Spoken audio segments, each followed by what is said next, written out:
From ancient legends to modern pop culture, Count Dracula to Edward Cullen, vampires have ignited our imaginations for centuries.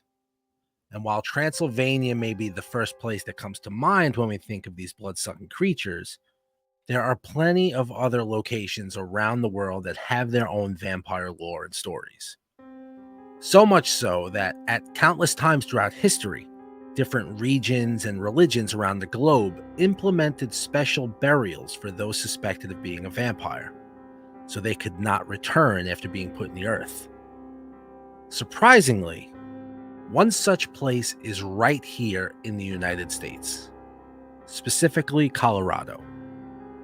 So grab your garlic and wooden stakes as we take a closer look at the strange tale of the Lafayette Cemetery vampire.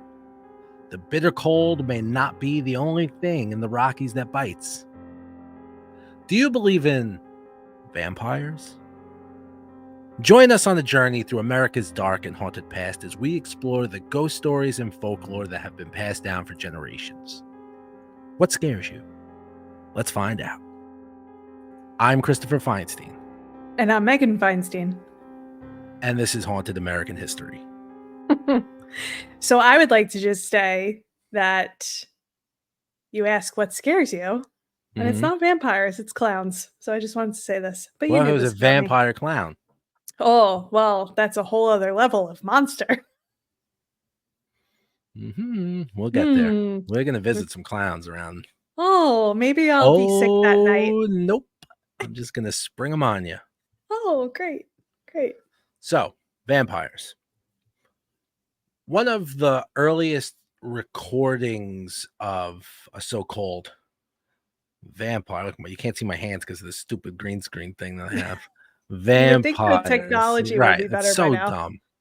I need to, the reason I have a green screen behind me is so you can't actually see what's behind me, because what's behind me it's terrible. It's basically just terrible. You got to give a little more context to that, because people are going to have crazy imagination. Well, let them run wild, because it's terrible. No, it's the room that I record in is next to the attic. And since our HVAC exploded and we haven't replaced it yet, I have just a window unit in here. But the window unit isn't quite powerful enough because there's a door that goes into the attic that is not insulated at all. So it just sucks so it gets to be like 1,000 degrees in here. So I have like a thick insulated blanket just pinned up to the wall over the door. And there's a shoe rack, and there's a lot of nonsense back there. It's a disaster. It's kind of like a extra utility room too. It's become where like junk goes. So it's just junk in here. Trying to clean that up for you. Yeah. So you have a cleaner so space once I to work in. so I can operate. I just have a tiny corner where this desk is. It's the only place that I have, and everything else is just junk piled in here. You're doomed now for the rest of your life because you're married to a girl and you have a daughter. So there's just gonna be endless things in the house at all times. Yeah, I know what I did. Sorry. So anywho, one of the earliest recordings, like I said, is actually from Italy. And it was around 1576. That was one of the earliest reported vampires. The grave, though, was actually discovered in 2006. And it held the remains of an adult woman after they exhumed it. And when they opened the tomb, which has amazing resiliency, because 1576 this thing was put in the ground, and it still had some sort of a structure that they could pull out, and but the woman had a brick shoved in her mouth. And that was a known practice at the time for deterring vampires to return from the earth. Now, was she an actual vampire? Probably not. But that was one of the first earliest recordings of a suspected vampire that was found. It was 1576 in Italy, which is a very long time ago.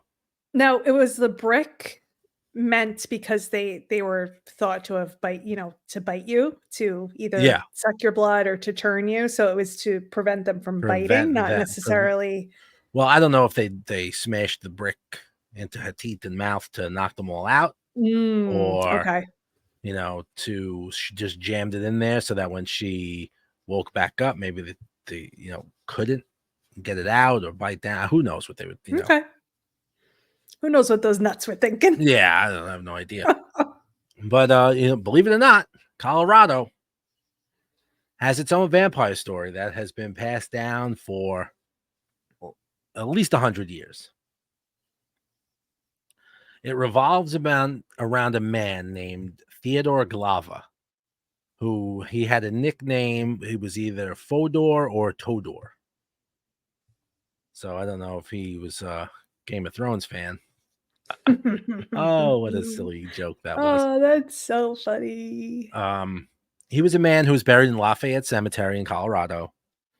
And there are rumors that surround him that he was a vampire. Now, Chris, why would these kind of rumors exist for this gentleman who lived in Colorado? So, what it is known about him, about Theodore, Mr. Glava, was that he was an immigrant from Romania who settled in Colorado in the early 1900s. He supposedly worked as a coal miner during his life when he came over, and he was very tall, very pale, and very thin. And he always had just an aura of soot about him. So back then, you're a tall, thin man with a Romanian accent, covered in soot all the time. Vampire. Right. Immediately, that's where that's going. So he died in December of 1918. And it was during the peak of the Spanish flu pandemic. Now, that the Spanish flu claimed over, what was it, 50 million people worldwide in 1918, which was how much of the population? Like a lot. That was a lot of people back then. A really good chunk. Like, right. So his headstone was a simple hand-carved headstone, and it reads on it. I have it actually up in the corner. It's very hard to make out, but it's Todor Glava, born in Transylvania. That's all. That's what it said on the headstone. Now, right behind the headstone, there is a tree that grows. A little single spindly looking tree, a weird tree. Now, it was sometime after his death that's when the rumors began to fly. That Todor was something more sinister than the people thought. Did he get killed? No, he died of the Spanish flu. So he got the Spanish flu. Yeah, he died during. So, Well, I think so. Because it I'm says just he confused died. why people think he's the undead if he got sick and died. Yeah, I know. Well, it said he died during the pandemic. Didn't say what he died of. But I Okay. don't think like any of the So research it's assumed. right. Any of the research I've done always mentions like he died during the Spanish flu pandemic. So I would assume that's what got him. Okay. All right. I'm sorry. Keep going. Yeah, no, I that's was fine. I confused. was, I just report it. So there were stories that suggest that the townspeople later dug up his body because of the rumors that were circulating around this man. And apparently his teeth were very, very long. Abnormally long is what it says. And they also said that he had blood on his mouth and his fingernails were very long and sharpened to points. Ooh. Now I Now I don't could know. see. I know. Yeah. I mean, if they're sharpened into points, that's bizarre. But I know, you know how people will say it's like, oh, your nails keep growing after you're dead. It's not Right, true. Your skin is receding because you're decomposing, so your nails become more exposed. right. But the fact that they're in points, that's weird. Yeah. Well, who knows if they were in points? This is people back from the early 1800s who were, making these statements at the time. So there was Right. probably a hysteria going out. The conclusion of that was that Todor Glava, he must be awakening at night and rising from the grave to feast on the blood of the people of Lafayette. So, I mean, they were in a frenzy at this point. It was all hands on deck. And what do you do when they're all hands on deck and you have the body of a suspected vampire? Well, you stake it in the heart is what you do. So that's what they did. They jammed a stake through Theodore's dead body and reburied it. This was an attempt to ensure that he would not at all come back to life. Now, what was the time difference between death and being dug up? It was just said shortly after. Shortly It after. doesn't give any kind of... So that's one person who had some sort of vendetta against this guy, Right. probably, and was He's like, like, "This guy's right. a He worked in the coal vampire." mine with him. He probably didn't like his accent. And he said, you know what? Vampire. I'm going to spread this rumor. Well, it's like how, centuries ago, the witch trials, it's, one It's the crazy same person thing. is like, Right. "Oh, that person's a witch," and all They're the these witch. women are, although I kind of believe in that. I don't believe in I know. Vampires, but you believe in witches? I don't believe in vampires, but I feel like there are witches. But, well, there's a lot of people who say they're witches and they just like collect crystals and like make soup. Yeah, not Like, you talking about that? Because those witches exist. I'm sure they do all kinds with, like, of... the crystal energy and stones Sure. and everything. And you know what? I believe Sure. that. But are you talking about like rides a broom? No, not like a green-faced, like, rides a But what are you broom, talking about? magic and mystic and Riding a broom is pretty magical. yeah, but I don't know. That doesn't seem, I don't know. I don't think the broom thing is legit. That feels just like a Halloween costume to me. But magic?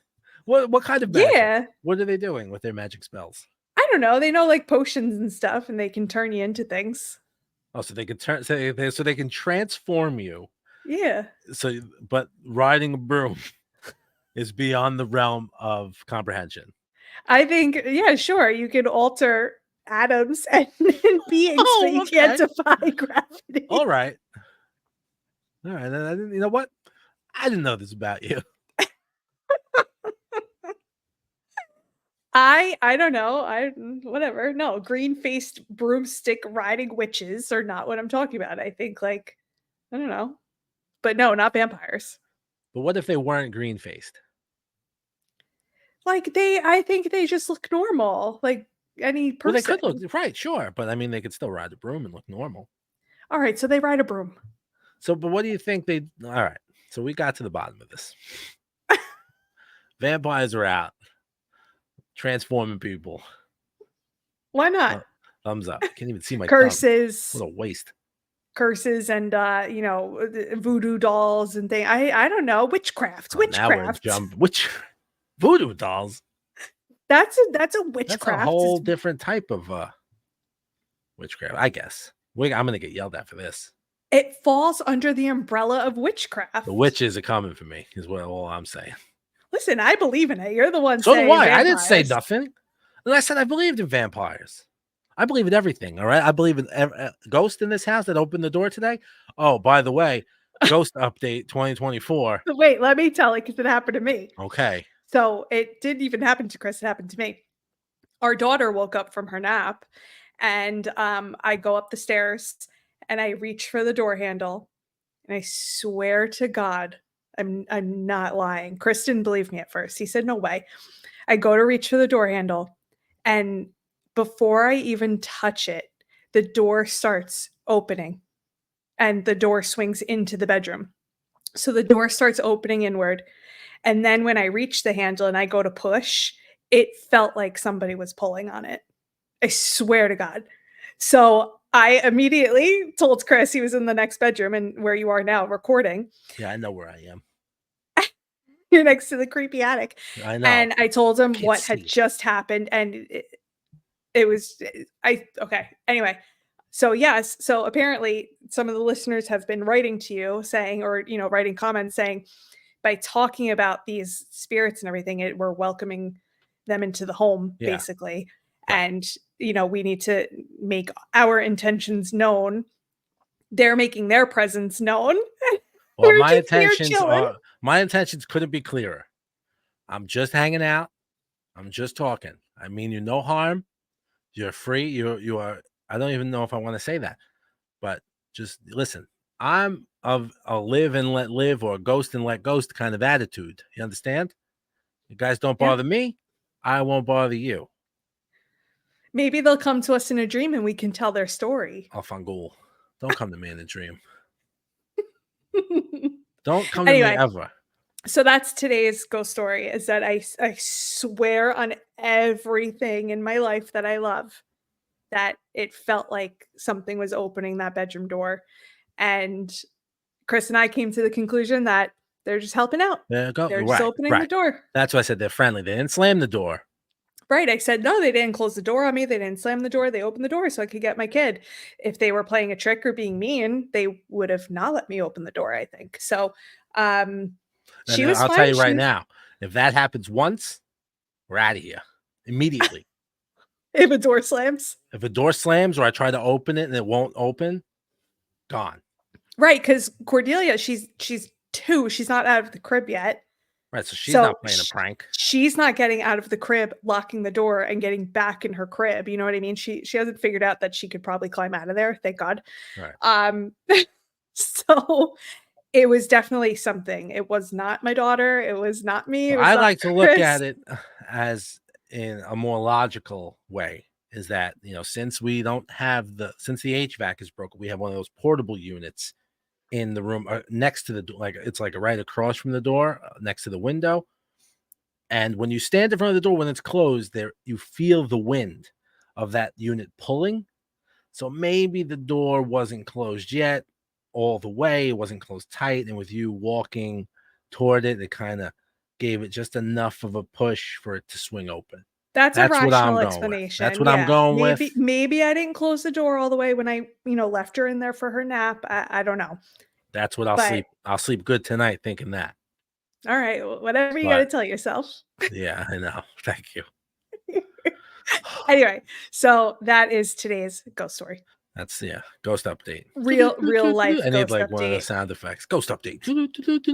Oh, like a news flash. Yeah. Oh, This I love just that. in. Breaking news. Yeah. So back to Theodore. So I said they dug him up, they staked him, they put him back. Now, there's no recorded evidence to substantiate that story. This is all just hearsay, word of mouth kind of folklore passed down. The story goes on to say that the tree that was growing near his plot, they say it originally spouted from the stake in him.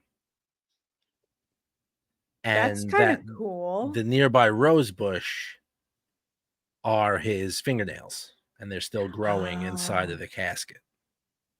So that's what. I like the story and I like the creativity, but to me, it's just a story.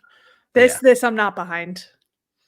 It Now just there's it's just it's like so. It's one of the again, but I'm nuts because I said I believe in witchcraft. But that's not nuts. That exists. no, I'm just saying anyone it off. sounds crazy that I would believe in that, but not the existence of vampires, I guess. Right. But Yeah. it's this in particular is hard for me to Wrap your believe, head around. but Well, that's me. there's a book called Vampire Forensics, and it's written by a man named Mark Collins Jenkins. And he writes that the one constant in the evolution of the vampire legend is that it's always been closely associated with disease. So Theodore dying during the Spanish flu, and that kind of adds up with the evolution, the way the vampire legend kind of grows. So is it the idea of like somebody gets infected and then it mutates and they become like a supernatural being? Is that kind of the idea behind it? Or is it an idea of hysteria and people need to. It's a lot of it is hysteria because there's the one instance also. Where is it? It's in the Northeast somewhere. Is it Connecticut or Maine or one of these areas over here? Rhode Island, where there was a big vampire story, and it was surrounded by tuberculosis, Okay. and that was what happened, and they thought that the cure would be to exhume the woman, and they ground her up, and they made like a drink out of her body, My and God. that was like the potion to what it was. They found a whole mess of graves, and it was I did a story about it. I can't remember what state it's in. So sad to disturb these people, you know? Yeah, no, yeah, it's definitely that would piss. That would bring ghosts. Mhm. I would come back to haunt those I'd people. come back. I'd be like, "You, I was taking a nice nap." I was in my forever sleep, guys. That's it. Yeah. So, in a time when information, you got to also remember it was his early 1900s. So it's a time when diseases and how they spread was not common knowledge. So it was, it's easy for people just to create a villain essentially.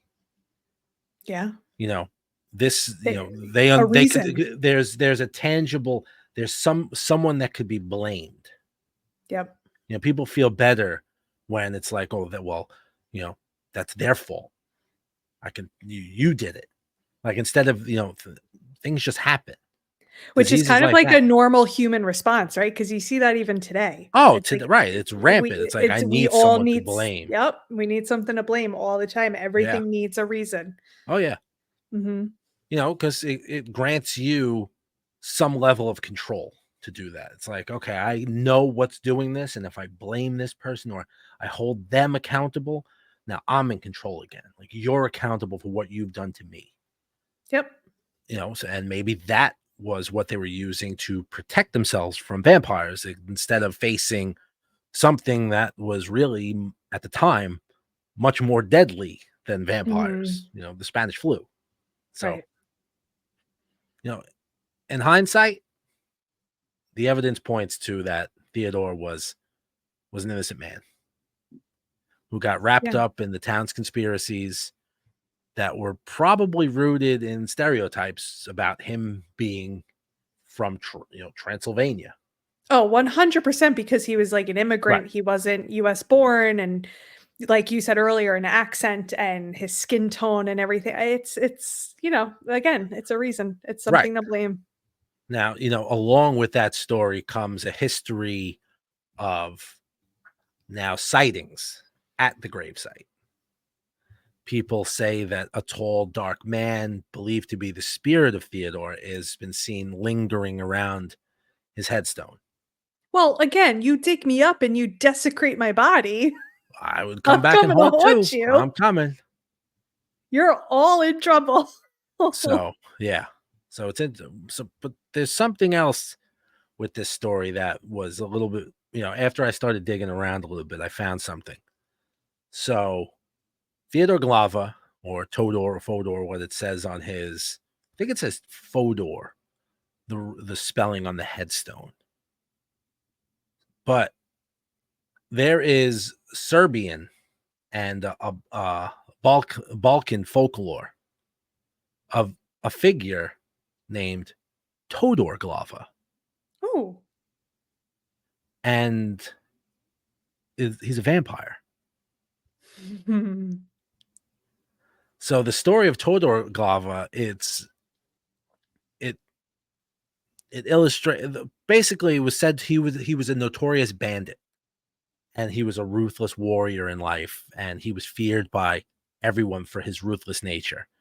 And after his death, he didn't find peace, and instead he became a vampire. There's other versions of the tale that say he just became a restless ghost, but he continues to terrorize the living. So now this got me thinking. It's like this is an established legend from Serbian folklore, Balkan folklore. How easy was that kind of story? How easy was it for that story to travel to the United States at the time. Couldn't have been easy. I mean, Right, because again, it's a time of easily transferring diseases, very, very, contagious diseases and sickness and everything, and, right, medication's not readily available, if at all. right, Yeah, I mean, that would be tough. There would be a lot of stopping points for a story like that to make it. right. So if someone did, he Theodore was Romanian, Transylvania, so he was from that, that general area. Who's to say that there weren't other people from that general area who came over and settled in Colorado? And when people come, they bring their stories with them. Maybe have told these stories, other people hear it, it kind of gets around a little bit, because the legend is it's the curse of Todor Glava is the Serbian legend. And according to the legend, Todor, he's a spirit who would rise from his grave at night seeking out victims. He was known to attack travelers, villagers, anyone who dared to cross around his area. And his presence was said to be, you would know he was around when your basic kind of like demon and ghost, the temperature would drop, the howling of the wind, the darkness would ascend. But one of the most feared aspects of him was his ability to drain the life force of his victims, leaving them weakened or sometimes even dead. So what else does that? A vampire. Some stories, some descriptions of him in the legend describe him being a specter, glowing red eyes, sharp teeth, and a very pale complexion, also very tall. Very So descriptive very vampire. descriptive of a vampire, also very descriptive of what they said that Theodore looked like. Hmm, okay. So did somebody, you know, just cross the dots? Did somebody have, you know, a cross to bear with Theodore, and did or was Theodore the real Todor Glava, the person the legend's based on, and who For yeah, traveled for to yeah, for story purposes, like, it'd be cool, right, but, like, it's like, "Oh, yeah, this is the guy." right. This is the person who the legends are based on. I mean, that's fun to think of that.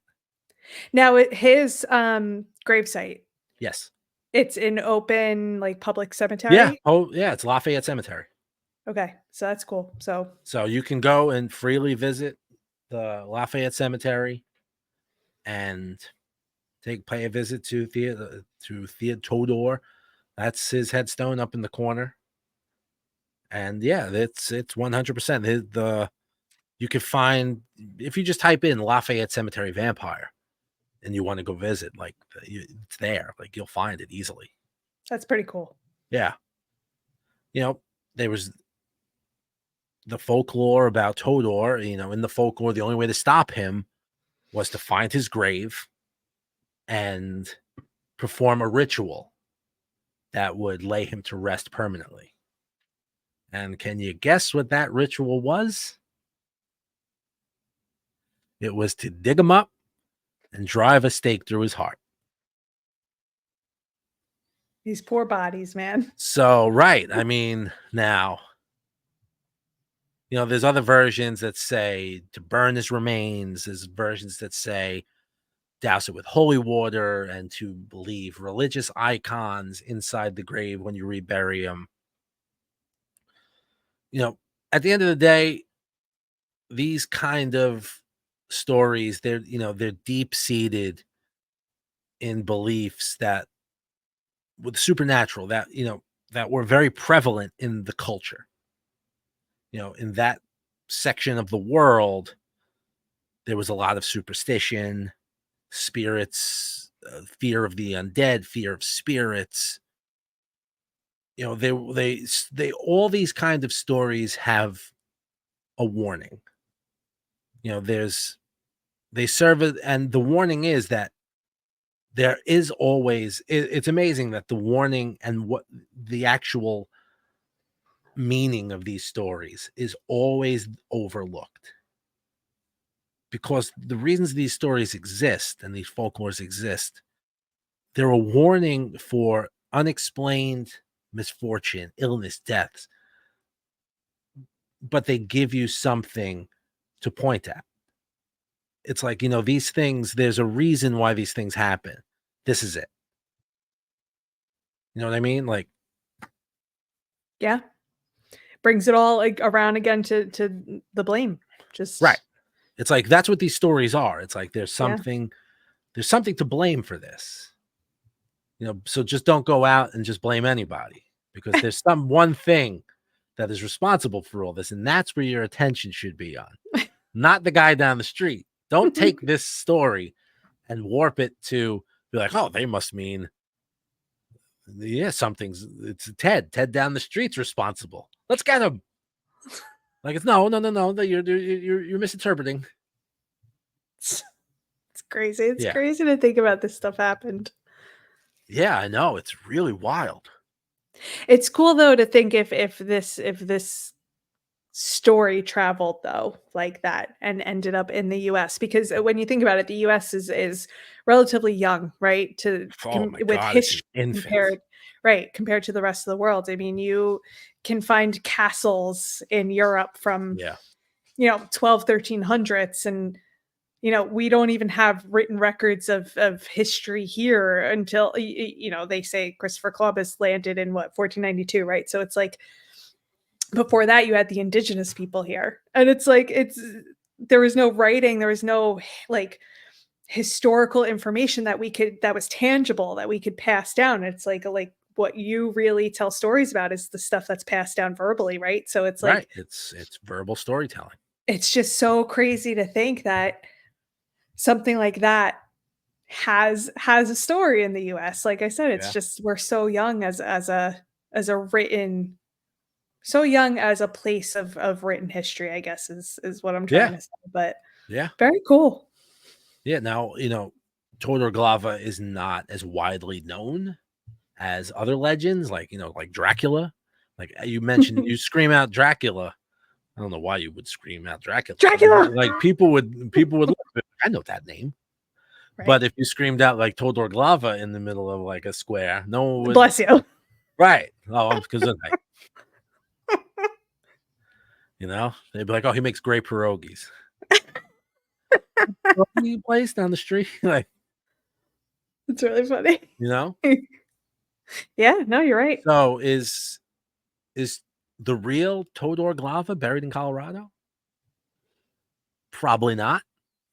It's cool to think he could be though. Cool to think that he might be, but just like every other legend and story of people just like Todor, they can sometimes be adapted and reinterpreted, take on different cultural contexts, reflect the things that are going on currently, such as the Spanish flu. It's very possible that local legends and, modern retellings have placed him, that character, that folk creature of myth or whatever you want to call him, in a different setting. And just so happens that this setting is Lafayette, Colorado, which is, very, I don't know why. To me, it just seems like not the obvious place for a vampire to go. I don't know why. Like, I heard that, I was like, Colorado. What would a vampire do there? Like, that even does that even make sense? No. Like, what does that mean? Yeah, I guess like why not Colorado, Why I not guess? Colorado? Why not? Why not? Don't Because matter. how sparse was population, it was probably easy to hide, and not Right. show who you are kind of thing. So I I mean, it's guess. like why not Colorado? Whereas you have the East Coast where people, immigrated to. So it's like the East Coast has always been just busy and Yeah. with more population than the rest of the country for a very long time. So why not? Why not Colorado? Why not Colorado? So that's the legend of Todor Glava, Theodore Glava, and the Lafayette Vampire. Now, if anyone from that area has heard any kind of specific story or legend about Todor, please let me know. But I'd like to thank everybody for joining us today and talking about the legend of the Lafayette Vampire. Thank you, everybody. Please, thank you. Why is it please? Please, and thank you. Yes, no, I want everybody, please. Thank you for the reviews. Thank you for the comments on Spotify. Megan's head is not going to be able to fit on camera anymore. Come on. She walks around this house like you can't believe. I didn't even look today. Like she struts around the house now. It's really sickening. And Chris, this is not true. I've had it up to here. This is, first of all, none of this is true. There's a strut now, guys, and it's all because of you. Okay, true. But I do appreciate the love, everybody. Yeah. There's a strut. No strut. I don't strut. I want to thank you all for spending the time with us. Thank you all for listening. Thank you all for viewing, if you're viewing on either Spotify or YouTube. And keep your eye on that YouTube, because I am going to visit this weekend Double Trouble State Park. I talked about it on Thursday, about the things that went on there. And there's a couple other spots that I'm going to check out, and I'm going to be visiting some Halloween attractions and some theme park stuff. You guys sure do know I love theme parks. So if you want to take a journey with me on these things, subscribe to the YouTube. And as always, thank you and stay spooky. Bye, everyone. Bye, folks.